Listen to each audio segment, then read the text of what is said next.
BBA, BCA, BCom computer కోర్సులో 100% placement లభించే ఏకైక డిగ్రీ కాలేజ్ కూకట్పల్లిలోని i3 డిగ్రీ కాలేజ్ 8367215215. నమస్కారం. పంచతంత్ర కథలు చెప్పుకుంటున్నాం మనం. ఈ పంచతంత్రంలో చాలా చిత్రమైన కథలు ఉంటాయండి. టిట్టిభ సముద్ర కథ చాలా ఫేమస్ కథ అండి ఇది. ఈ టిట్టిభం అంటే లకుముకి పిట్ట అని చెప్తారు. ఒక సముద్ర తీరంలోనట ఒక లకుముకి పిట్టల జంట టిట్టిభ దంపతులు ఇద్దరు ఉండేవాళ్ళు, భార్యాభర్త. ఒక ఆడపిట్ట, ఒక మగ పిట్టను. అయితే భార్యాభర్త ఇద్దరు రెండు పిట్టలు కలిసి ఉండగా కొంతకాలానికి ఈ ఆడపిట్ట గర్భవతి అయిందట.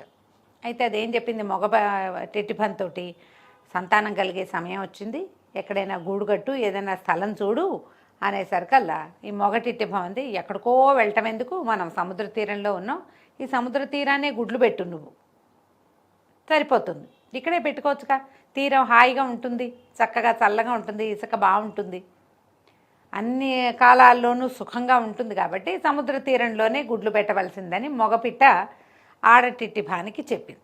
చెప్పేసరికల్లా ఈ టిట్టిభం ఏమందంటే, సముద్రుడు ప్రతిసారి ఒకలాగా ఉండడు, అలలు రకరకాలుగా ఉంటాయి, కాలానికి తగినట్టుగా అలలు ఉంటాయి, పౌర్ణములు అమావాస్యలు వచ్చినప్పుడు వేరే రకంగా మారుతుంది, మరి గుడ్లకి ఏదైనా ఇబ్బంది వస్తుంది మన సంతానానికి అని ఆడపిట్ట చెప్పినా టిట్టిభం ఏమందిట, సముద్రుడికి అంత ధైర్యమా, నాలాంటి ఒక పిట్ట తాలూకు సంతానాన్ని తీసుకునేంత ధైర్యం ఉందా సముద్రుడికి, ఏం చేస్తాడో చూద్దాం, ఏం పర్వాలేదు, మనం ఇక్కడే గుడ్లు పెట్టుకుందాం, ఇక్కడే పిల్లల్ని పెట్టుకుందామని పదే పదే గట్టిగా బలపరిచింది. సరే, ఇంకా ఆడపిట్ట ఏం చేసిందట, ఆ సముద్ర తీరంలోనే ఒక గుంట తీసి అందులో గుడ్లు పెట్టింది. అయితే ఈ టిట్టిభ అంట ఇద్దరి మాటలని సముద్రుడు కూడా విన్నాడు. ఇంత ఉన్న లకుముకి పిట్టకి ఇంత పొగరా, ఈ గుడ్లు లాగేస్తే ఇదేం చేస్తుందో చూద్దాము, ఏం చేయగలదో చూద్దామని ఏం చేశాడట సముద్రుడు, పెద్ద అల నెపంతో ఒక పెద్ద అల విరుచుకుపడి తీరానికి కొంచెం దూరంగా, అంటే అలలు తగలని చోట ఉన్నటువంటి ఈ టిట్టిభాల తాలూకు గుడ్లని లోపలికి లాగేసుకున్నాడట. ఈ ఆడ టిట్టిభం గుడ్లు పెట్టాక ఎక్కడికో తిండి కోసం వెళ్ళింది. ముందంతా తిండి తింటాయి బాగా పిట్టలు, తినడం కోసం తిరిగి కాసేపు పెట్టి ఇక్కడ కూర్చుంటుంది, మళ్ళీ అది లేచి వెళ్తుంది, గుడ్లను ఒంటరిగా కూడా వదిలిపెడతాయి. అది వెళ్ళిన సమయంలో ఈ సముద్రుడు వచ్చి గుడ్లని లాగేశాడు. సాయంకాలం ఆహార సేకరణ పూర్తయి వెనక్కి తిరిగి వచ్చిన ఆడ టిట్టిభం చూసుకుంది, ఇక్కడ గుడ్లు లేవు, గుంటుంది, నా గుడ్లు లేవు, వలవలా ఏడ్చింది, శోకాలు పెట్టింది, అయ్యో ఈ సీజన్లో పెట్టిన గుడ్లు పోయినాయో అని. మగపిట్ట కూడా వచ్చేసరికల్లా ఈ ఆడదాని దుఃఖం వర్ణనాతీతం, సంతానాన్ని పోగొట్టుకున్న స్త్రీ సౌహృదయం ఎలా ఉంటుంది, ఏడ్చింది. ఏడ్చేసరికల్లా ఈ టిట్టిభానికి పిచ్చి కోపం వచ్చింది. ఈ సముద్రుడు అంతు చూస్తాను నేనంటే, టిట్టిభా నువ్వు తెలివి తక్కువ వాడిగా ఉన్నావు, సముద్రుడు ఎంత వాడు, మనమెంత వాళ్ళం, మనకేం శక్తి సరిపోతుంది, మన శక్తి చాలదు సముద్రుడి మీదకి వెళ్ళటానికి, మందే పొరపాటు, ఇక్కడ పెట్టడం తప్పు, ఇక్కడ గుడ్లు పెట్టడమే తప్పు, ఇక ఇలా సంతాన సౌఖ్యం లేకుండా పోయేలాగా చేసుకున్నాం, మనమే తెలివి తక్కువ పని చేశామని ఆడ టిట్టిభం పరిపరి విధాలా ఏడ్చింది. కానీ టిట్టిభం ఊరుకోకుండా, నా రెక్కలతోటి ఈ మట్టంతా జిమ్మి సముద్రుడిని ఎండింపజేసేస్తాను, నేను ఈ మట్టంతా పోసేస్తా, మళ్ళీ పైకి రాకుండా చేస్తాను ఇన్న గట్టిగా చెప్పింది. ప్రతిజ్ఞలు చేస్తే ఆడ టిట్టిభం చెప్పింది, ఇలా అవదు, నీ ముక్కెంత, నీ రెక్కెంత, నీకున్న శక్తి ఎంత, అది చాలా తక్కువ, సముద్రుడిని ఇట్లా నువ్వేం చేయలేవు, కాకపోతే మనం ఒక పని చేయొచ్చు, మన జాతి పక్షులన్నింటినీ పిలువు, వాళ్ళందరూ కలిసి ఏదైనా సహాయం చేస్తారంటే అప్పుడు ఈ సముద్ర తీరంలో ఉన్న ఎన్నో రకాల పక్షుల్ని ఈ టిట్టిభం పిలుచుకొచ్చింది. బెగురు పక్షులని, చిన్నపన్న హంసలని, కొంగలని, తనలాంటి ఇంకా కొన్ని టిట్టిభాలని ఇట్లా అందరినీ పిలిచి, ఇంత అన్యాయం జరిగింది, మేము మరీ అలలు వచ్చే దగ్గర పెట్టలేదు, సముద్ర తీరంలోనే పెట్టాం, కానీ బాగా ఎగువకి గుడ్లు పెట్టుకున్నాం, సముద్రుడు కావాలని దుష్టబుద్ధితోటి నా గుడ్లను అపహరించాడు,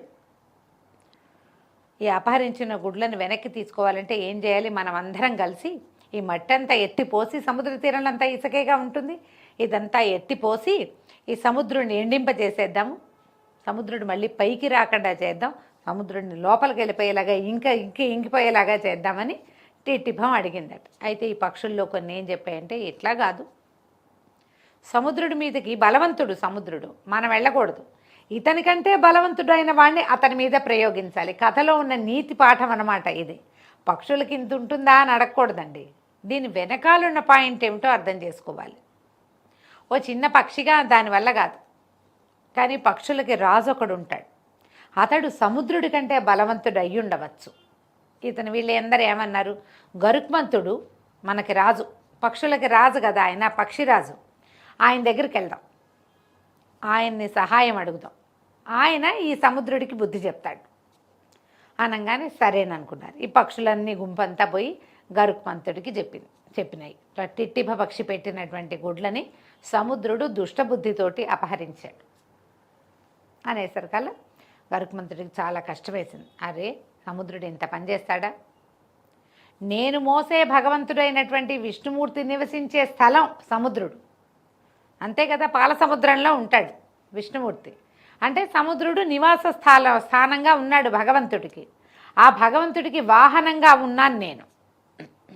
నా పరివారంలో ఒకడికి నాతో పాటు ఉండేవాడు ఇంకొకడు ఇలా కష్టం కలిగించకూడదు కదా అని చెప్పి బిగుసుకుపోయాడు. కష్టంతో వచ్చింది ఆయనకి. ఇంతలో ఏమైంది, నారాయణమూర్తి విష్ణుమూర్తి ఎక్కడికో వెళ్ళడానికి కబురు చేశాడు. గరుడా రా, మనం ఎక్కడికో వెళ్ళాలి అని కబురు చేసేసరికల్లా ఈయన అన్నాడు గరుత్మంతుడు, ఆమె ఏమెందుకులేండి, మా బోటి వాళ్లతో ఏం పని అవుతుంది, భగవంతుడిని వేరే వాళ్ళని చూసుకోమని చెప్పండి అని దూతకి చెప్పాడు. దూత ఆశ్చర్యపోయాడు. ఇదేమిటి, ఎందుకు ఇలా ఎందుకు మాట్లాడుతున్నావంటే, ఏం చేయను మరి, నేను భగవంతుడికి వాహనంగా ఉన్నా కూడా నాకే విలువ లేదు ఇక్కడ. భగవంతుడి నివాస స్థానమైనటువంటి సముద్రుడు నన్ను అవమానించాడు. నేను అవమానాన్ని తీసుకోలేను, అవమానపడలేను. నేను అవమానపడుతూ కూడా మళ్ళీ ఆ సముద్రం మీదకే వెళ్ళి ఆ స్వామివారిని ఎక్కించుకోవటం నా వల్ల అవ్వదు అని చెప్పాడు. చెప్పేసరికల్లా ఈ దూత వెనక్కి వెళ్ళి విష్ణుమూర్తికి చెప్పాడట, గరుడు ప్రణయకోపంతో ఉన్నాడు ప్రభు మీ మీద. సముద్రుడు ఒక పక్షి యొక్క గుడ్లను అపహరించాడని ఒక కథ నడుస్తోంది అక్కడ. తమ పరివారంలో ఒక పక్షి తాలూకు గుడ్లను సముద్రుడు అపహరించడం వల్ల ఆ సముద్రుడిలోకే వచ్చి మిమ్మల్ని ఎక్కించుకోవడానికి గరుడు ఇష్టపట్టలేదు అనగానే విష్ణుమూర్తి ఆయన తెలుసుకున్నాడనమాట ఏం జరిగింది అని. తెలుసుకుని ఆయన గరుడు దగ్గరికి స్వయంగా స్వామి వచ్చి, గరుడా ఈ కోపం చాలించు, సముద్రుడిని కేకలేద్దాం అని చెప్పి సముద్రుడిని ఆదేశించాడట. పక్షి గుడ్లు తీసుకెళ్ళొద్దు, నీ తీరంలో పెట్టబడిన గుడ్లని ఇక నువ్వు ముట్టుకోకూడదు. ఎవరు పెట్టినా సరే, ఏ జాతి పక్షులు పెట్టినా జంతువులు పెట్టుకున్నా తీరంలో పెట్టిన గుడ్లని ముట్టుకోకూడదు. ఆ గుడ్ల దాకా వెళ్తాయి నీళ్లు, కానీ గుడ్లను లాక్కోవు. ఇలాంటి ఆదేశాన్ని ఇచ్చి ఈ లకుముకి పిట్ట టిట్టిభం తాలూకు గుడ్లని అపహరించిన గుడ్లని మళ్ళీ వెనక్కి ఇప్పించాడట విష్ణుమూర్తి. ఆ గుడ్లు మళ్ళీ అలలతో పాటు లోపలికి వెళ్ళింది, అలతో పాటే బయటకు వస్తాయి సముద్రంలో, గమనించండి. ఆ లోపలికి వెళ్ళిన గుడ్లు మళ్ళీ వచ్చి ఈ టిట్టిప్ప పక్షికి చేరుకున్నాయి. టిట్టిభం ఇంతే, లకుముకి పిట్టలు అంటారు. పల్లెటూళ్ళలో ఉన్న వాళ్ళకి ఈ పేరు తెలుస్తుంది, లకుముకి పిట్ట దాని పేరు. ఇంతంతే ఉంటాయి.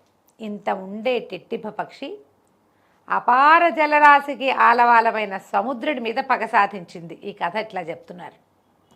నువ్వు డైరెక్ట్గా ఏదైనా అటాక్ చేయలేనప్పుడు నీ వాళ్ళల్లో ఉన్న టాప్ పర్సన్ని పట్టుకో, అతని నుంచి ఇతన్ని నువ్వు కంట్రోల్ చేయగలుగుతావు అని చెప్పడం కోసం ఈ కథని ఈ పంచతంత్రంలో పెట్టారు. ఇందులో విష్ణుమూర్తిని ఇన్వాల్వ్ చేశారు, గరుత్మంతుడిని ఇన్వాల్వ్ చేశారు, సముద్రుణ్ణి ఇన్వాల్వ్ చేశారు. కానీ పక్షి గుడ్లు చాలా పక్షులు పెడతాయండి. ఈ సముద్ర తీరాల్లో పక్షులు గుడ్లు పెడతాయి.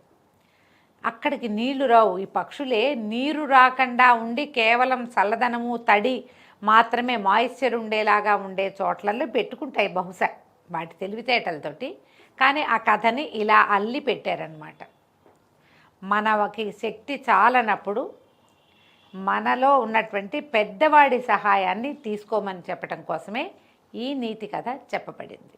కథ కంచికి మనం ఇంటికి.